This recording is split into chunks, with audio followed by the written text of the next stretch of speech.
Viridian, the Green Guide, written by Clouds, read by Distracted by Books.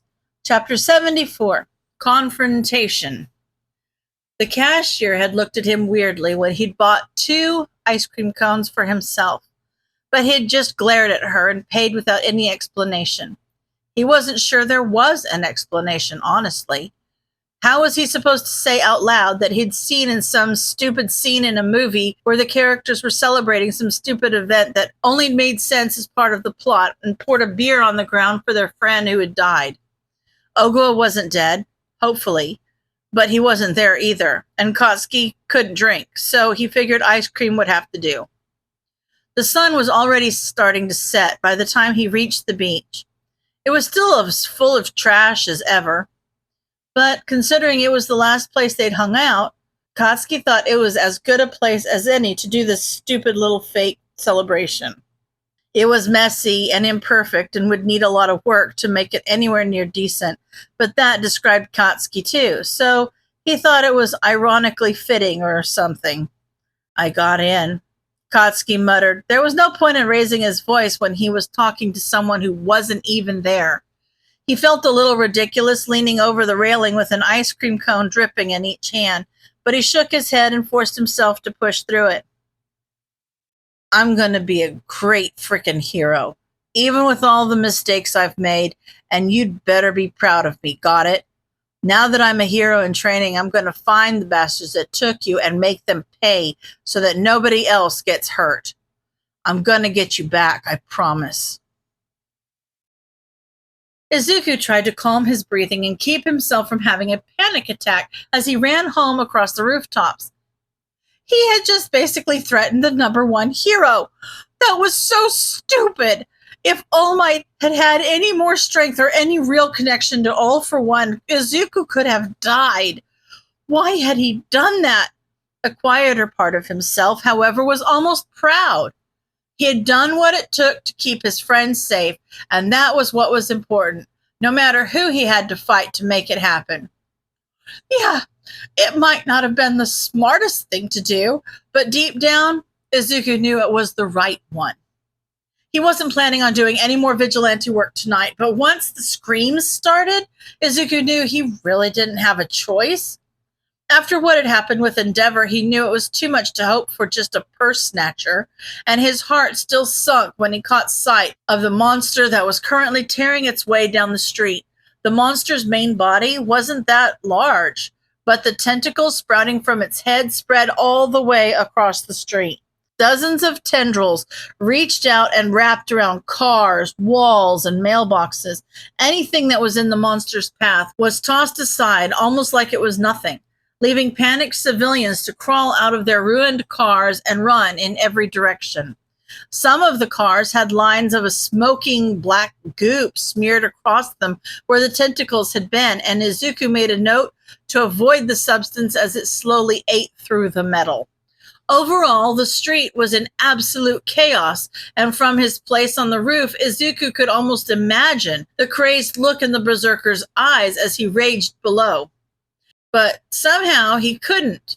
There were some things about this monster that didn't really match up with the other berserkers that Izuku had fought in the past. For one, while it was definitely destroying everything in its path, it wasn't going after people, just the buildings and cars that were in his way, and it seemed like he had a destination in mind. It wasn't unheard of for berserkers to have a goal that they obsessed over. Endeavor had been a prime example of that. But this one didn't actually seem obsessed or angry, just determined and almost desperate. If it weren't for the fact that the quirk was far too powerful to not have undergone any modification, Izuku would have thought the villain factory was taking a step backward and going back to making instant villains. Izuku was about to jump down and attack when he hesitated. He had promises that he needed to keep, and he couldn't do that if he made himself a target and got himself killed. He had made a big exception to fight Endeavor, but it had been just that, an exception. Even then, he wouldn't have stood a chance against the former #2 hero if he hadn't had an entire team of heroes backing him up. Izuku was used to fighting at a disadvantage. It was how he walked into every single fight. But berserkers were more powerful than standard villains, and he didn't even have a quirk to fight back with. If he went down there with zero backup and tried to fight a villain this powerful, he might not be lucky enough to make it out. Izuku couldn't let that happen. Thankfully, the tentacle monster still wasn't going after people. The only people Izuku could see that were really in danger were the people in cars, but even then, most people had realized that by this point and had abandoned their cars and just started running. Izuku could focus on evacuation and tracking the berserker's path to relay it to the heroes. The last time he'd had a fight like this, Izuku had ended up hacking into the hero comms from a random computer, but the Rose Berserker had been staying put, not moving like this one was. He needed to be able to keep up with the monster, and stationary computer wouldn't let him do that. It really was too bad that Izuku had no chance at becoming a real hero, because it would have been a lot less annoying if he just had his own comms set and could call the heroes through the network without having to hack in. After a moment, Izuku decided he'd just have to figure out the communication problems as he went. He jumped into an alley between two buildings and made sure that there was a clear exit on the other end before running out onto the street. Using one of his marbles to hit a nearby street sign, there was a sharp ting as it hit, and the nearby civilians swiveled around to investigate the odd noise. Izuku didn't hesitate to gesture for them to follow him. "This way! Hurry!" Everyone nearby gave one last glance back at the berserker before running toward Izuku at full tilt. Izuku stepped to the side to allow them to run into the alley. "Go to the end of this alley. There's an exit on the next street, between the dumpsters." Some of them nodded gratefully as they passed, while others were too rushed to even give him a second glance. When pretty much everyone had gotten off the street, Izuku grabbed the arm of a girl with red hair pulled into a single ponytail on the side of her head. He really wished he had time to analyze her quirk, but he needed to focus right now on keeping everyone safe. "Hey, do you have your phone?" "Yes, I do." She looked at him curiously. "Wait, aren't you that Viridian vigilante?" "Yep, that's me." Izuku gave a shaky smile and looked back to make sure the last stragglers were headed this way. Could you do me a favor? Can you make sure to call the police and tell them that the villain is most likely headed south, and tell them to close off the roads intersecting this one. The monster's attacking anything on the street." "Of course." The girl pulled out her phone and looked up at him skeptically. "But, why can't you tell them yourself?" "No time," Izuku grimaced. "I need to focus on tracking the monster and getting people off the streets so no one gets hurt." The girl nodded and began dialing as she followed what was left of the crowd through the alley. But Izuku didn't really pay attention after that, as he waited for everyone nearby to get off the street. Once the street was empty, he climbed the nearest fire escape and watched the tentacle villain carefully. If he could try to predict which direction the monster was going to go next, he could evacuate that area and stay out of the villain's sight as much as possible, all while keeping one step ahead. It might not be the most straightforward plan, and it definitely came with its own set of risks, but it was significantly safer than his usual plan of making himself a target. Izuku hadn't forgotten when Mom had dragged him out to visit her coworker and their daughter Sue had criticized that strategy. It had made him feel terrible at the time, but he had had to admit that she had a point. When he made himself a target, he had to focus on keeping the villain's attention and couldn't really help evacuate civilians effectively. So while it was still a valid strategy for when he needed it, it would probably be best to not have it as his go-to plan. Izuku headed in the direction that the berserker looked most frequently and dropped down into an alley a little ways down the street. His last plan had seemed to work fairly well, so Izuku loaded up another marble and caught the attention of everyone who's panicking, so he could lead them to safety. Once most of the people were off the streets, he assigned one of the more level-headed civilians to call the police with an update on the berserker's movements, and Izuku himself moved on right as the tentacle monster reached the section of street he had just evacuated. It was a weird approach, but Izuku hoped Eraser would be proud of him trying to save people without putting himself in danger. Or, well, at least not more danger than necessary. Shota was going to kill that kid. If Viridian would just let them help him, then he could actually get his own comm link instead of sending irregular updates through escaping civilians. It would cut out the middleman and be so much more effective. But no, the kid had to be stubborn and keep doing things illegally. It was completely illogical. The villain has just started heading east, Sukachi informed him as he ran toward the fight. Viridian seems to be doing a good job of evacuating his path, and we've sent cops to stop traffic. Plus, we've got a few other heroes that are on their way to help. Do you have eyes on the villain, Eraser? Not yet. Shota gritted his teeth. He could hear the commotion and sometimes could see where the monster was if it happened to stretch its tentacles above the height of the surrounding buildings. But he was still a few minutes out from being able to cancel the bastard's quirk and put an end to the fight. Shota pushed himself to run a little faster. He was not going to let Viridian fight another berserker on his own. Ogawa needed to find Bakugo.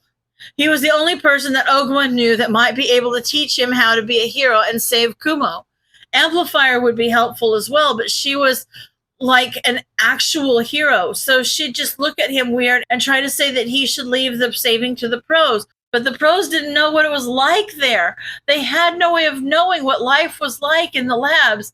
Weeks upon weeks stuck just waiting and trying to ignore the pain until the next time the doctor came to poke and prod at them. They had no idea what it was like to wake up with other people in their heads and discover that their quirk had fundamentally changed. They didn't know how quickly Kumo was going to lose himself if Ogawa didn't save him. But he didn't know how to be a hero. He was just a stupid normal guy who had made a lot of mistakes and had zero idea of what it meant to be a hero. But Bakugo did. He had made mistakes just like Ogawa had, but he was going to be a hero and save people. So he'd be able to help Ogawa be a hero so he could storm the labs and rescue his friend. He needed to find Bakugo, but where? He had last seen him at the beach, right? Maybe he was still there. How long had it been? Ogawa growled and rubbed at his head as he used his tentacles to drag himself farther down the street. He knew he wasn't thinking clearly. He had enough adrenaline in his system that he could barely feel the bite in his leg anymore, but he was still vaguely aware that whatever venom the monster had was making him angry and desperate. It was a weirdly familiar feeling, but he wasn't thinking clearly enough to worry about when he'd felt this way before. For now, the only thing his mind was latching on to was finding Bakugo so they could save Kumo. Anything that was in the way of that goal had to be ripped to the ground. Eraserhead. Sukachi's voice echoed over his comlink. Viridian just sent an update. The villain is headed toward Dagobah Beach. What do you mean the experiment escaped? The doctor whimpered, but all for one didn't do anything to comfort him. The only reason he wasn't dead already was because he was still the best qualified pawn to train their most recent experiments and the Nomu. Not that he seemed to be doing a stellar job of that at the moment. I gave you access to all of our failed experiments, the Nomu. All for one's voice was dangerously quiet. And you're telling me that not one of them was able to apprehend the subject before he left the building? I sent the Nomu after him as soon as I was able to, Sensei. I swear. The doctor rasped, gripping at the painful-looking burns on his arms. But the acid-ink aspect of his quirk was more powerful than we had anticipated. One of the Nomu did manage to expose him to the venom quirk we used to contaminate the trigger for the instant villains. But I knew you didn't want to show your hand too early by releasing the Nomu, so I called them back when the subject left the building. All for One cut off the doctor's excuses with a glare. You are correct. I do not want to show my hand too early. And what do you think will happen if the heroes get their hands on that experiment? All of that work with Endeavor to convince them that our experiments are just beginning will have been for nothing. Get out of my sight. The doctor flinched and bowed deeply several times before leaving All for One alone. This was far from ideal. Sure, he had always planned to use Shirakumo as Tomura's perfect assistant, but that didn't mean he hadn't been planning on putting their test run to good use. Having him escape now was like having a vital instrument break moments before the curtain rose for the opening number. And to make it worse, their subject's training was painfully incomplete. Yes, All for One had already managed to anchor the various brainwashing and persuasion quirks in the subject's brain, but their hold was still weak and easily overridden by any strong emotion, such as the panic of escaping the labs. Even if All for One were to order him to come back via those quirks, the subject probably wouldn't even register the order, much less obey it. But the show must go on. All for One forced himself to take a deep breath. What was the worst case scenario, and how could they avoid it?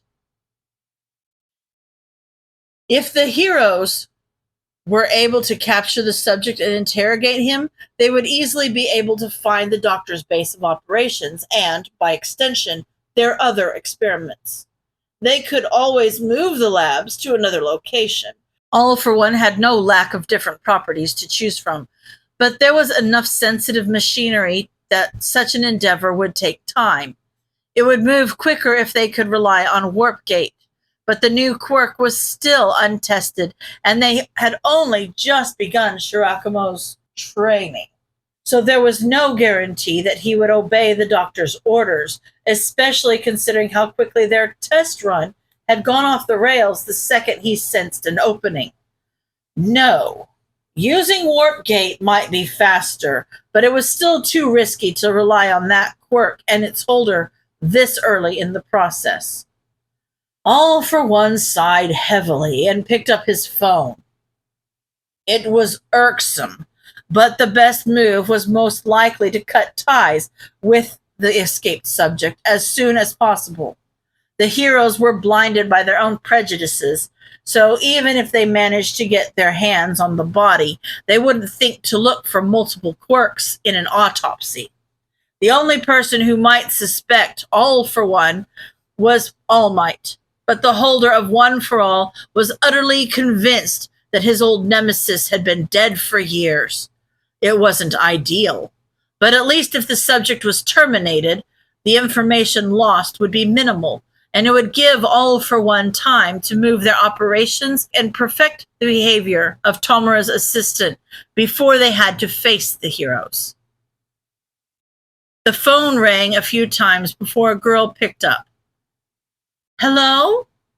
Queen Bee, I have a mission for you. All for One rubbed the scar where the bridge of his nose had once been. What poisons can your hive administer on short notice? End of chapter.